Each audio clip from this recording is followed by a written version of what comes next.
আজকে আমি রান্না করবো পাবদা মাছের ঝাল। এই জন্য আমি 20 মিনিট আগে এই সর্ষে, সাদা সর্ষে আর কালো সর্ষে 1.5 চামচ করে 3 চামচ ভিজিয়ে রেখেছি।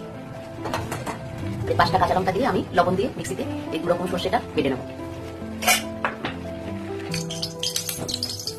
সর্ষে, কাঁচা লঙ্কা, লবণ দিয়ে বেটে নিয়ে এসেছি 2 রকম সর্ষে, সাদা সর্ষে, কালো সর্ষে। এবার আমি এই সর্ষেটাকে ছাঁকনিতে ছেঁকে নেব। ছেঁকে ছালগুলো বাদ দিয়ে দেবো। তেল গরম হয়ে গেছে। এবার আমি কড়াইতে তেল দিয়ে দেবো।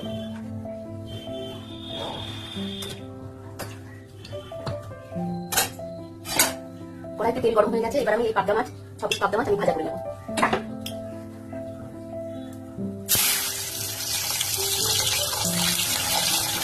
তেল করে আমি দুবারে মাছটাকে ভেজে নেব।